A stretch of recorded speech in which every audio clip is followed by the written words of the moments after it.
ये धरना कोई पहली बार नहीं लगा। ये कोई कंपनी नहीं है, ये तो जनता को लूटने का एक अड्डा है।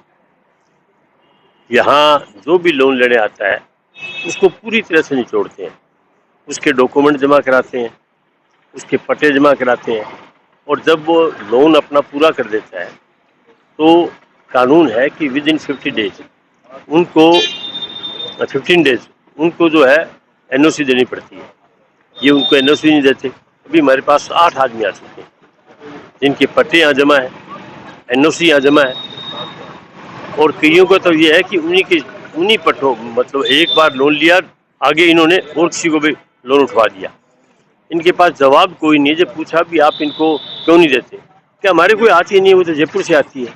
मैंने कहा जयपुर वालों को, जयपुर से तो अगर ऑनलाइन करेंगे तो 10 मिनट में आ जाएगा, इसमें दिक्कत क्या आपकी? अब तो सारा कुछ ऑनलाइन है।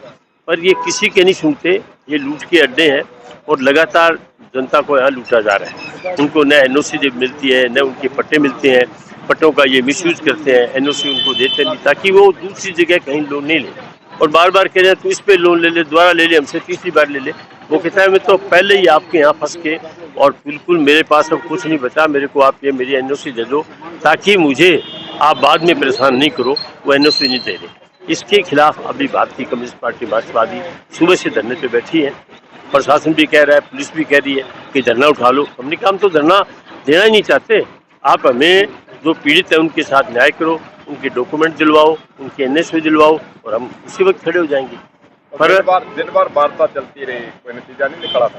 भाई वार्ता तो चाहे 5 दिन चले, हम तो इस बात के लिए बैठे हैं कि हमारे जो पीड़ित हैं उनके डॉक्यूमेंट दिए जाएं, उनको एनओसी दी जाए। वो ये दे नहीं रहे। वार्ता से तो पेट नहीं भरता, पेट तो तब भरेगा कि ये डॉक्यूमेंट दे और एनओसी दे। और जब तक ये डॉक्यूमेंट नहीं देंगे, ये एनओसी नहीं देंगे, हम यहाँ इसी तरह बैठेंगे और इसके बाद बड़ा प्रदर्शन करेंगे, चाहे हमें सामने रोड आइस को जाम करना पड़े या और कोई कदम उठाना पड़े। क्योंकि प्रशासन भी जो है ना, वो लिपापोती कर रहा है। वो कभी कह रहा है उनके हाथ में है, कभी कह रहा है उनके हाथ में है, कभी कह रहा है उनके हाथ में। इसलिए हम कह रहे हैं कि हम यहाँ बैठे हैं धरने के ऊपर, लगातार बैठेंगे, और जब तक हमारे डॉक्यूमेंट हमें नहीं मिलते। हमारे पास अभी 8 पीड़ित आए हैं, और यहाँ जब पता लगा एक पीड़ित आया था, और जब पता लगा तो 7 लोग और आ गए। अभी इनकी एक नहीं, ये सबके साथ ऐसा करते हैं। ये असल में तो केंद्र सरकार की लूट की नीति है, नहीं तो गवर्नमेंट के बैंक थे सारे के सारे, वहाँ इस तरह की कभी घटना नहीं होती थी, वो लोन भी देते थे। अब इनको जो पैसा प्रोवाइड करवा दी है सरकार, और ये जो गवर्नमेंट के बैंक है, जो नेशनलाइज बैंक है, उनका ब्याज तय है, उनकी पेनल्टी भी तय है। यहाँ न ब्याज तय है न पेनल्टी तय है। ये मर्जी है उतनी पेनल्टी लगा देते हैं, मर्जी है उतना उसको बढ़ा देते हैं।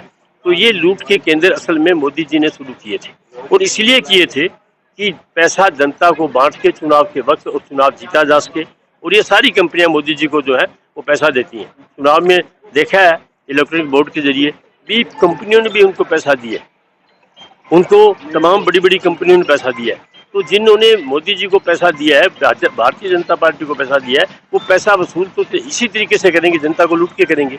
यहाँ कोई न नियम है न कोई कानून है, और ये पूरी तरह से लूट है। हम इस लूट के खिलाफ। फार्म जो लोन का फार्म है अंग्रेजी में है, लोग समझ नहीं पाते शर्तें क्या है, वो साइन करवा लेते हैं, बचते नहीं। क्या कहेंगे? हम एक दिन बैठे थे कलेक्टर ऑफिस के अंदर वार्ता के अंदर, तो एडीएम साहब ने कहा कि भाई ये लोन है, इसकी सारी शर्तें पढ़ करके उस पर दस्तखत किया करें।